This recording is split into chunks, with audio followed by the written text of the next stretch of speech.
पढ़ने के बाद। ठीक है, तो समझ में आया अनुमान लगाने का मतलब। पाठ में है क्या, हम पढ़ते हैं तो क्या हो रहा है, आगे क्या हो सकता है, और निकला क्या। अगर आप जब पाठ पढ़ लेंगे तो रियलिटी में क्या निकल के आएगा। तो इसका मतलब ये है कि अगर आप बच्चों को पढ़ा रहे हैं तो बच्चा आपसे कनेक्ट कर रहा है। अगला पॉइंट है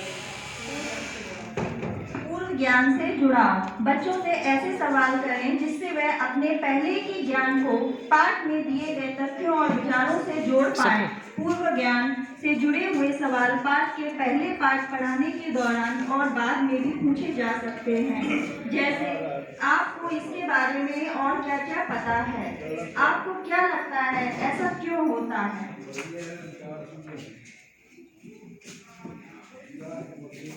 इन दोनों उच्च स्तरीय प्रश्नों के अतिरिक्त भी विभिन्न तरह के उच्च स्तरीय प्रश्नों द्वारा बच्चों की समझ को समृद्ध और मजबूत किया जा सकता है। इन पर अगले खंड में विस्तृत बातचीत की गई है। ठीक है, पूर्व ज्ञान से सब परिचित है कि अगर आप किसी नए टॉपिक की ओर जा रहे हैं तो बच्चा उसके बारे में पहले से क्या चीज़ें जानता है। अगर आप उसको कनेक्ट करके चलेंगे तभी वो नए जो भी आपको प्रकरण होगा उसको वो अच्छे तरीके से समझ सकता है। अगला पॉइंट बोलिए, अगला पॉइंट क्या है? सार संकलित करना, फिर से सुनना।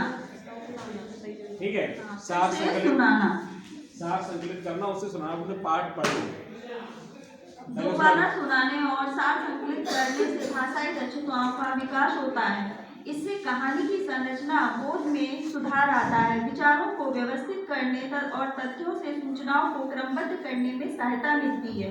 इस रणनीति पर आप बच्चों के साथ निम्न तरीके से कार्य कर सकते हैं। शुरुआत में आप स्वयं करके बच्चों को दिखाएं कि अपने शब्दों में कहानी कैसे सुनाई जा सकती है। कहानी अपने शब्दों में सुनाते हुए बीच बीच में रुककर बच्चों को कहानी से संबंधित कुछ जानकारी जोड़ने के लिए कह सकते हैं।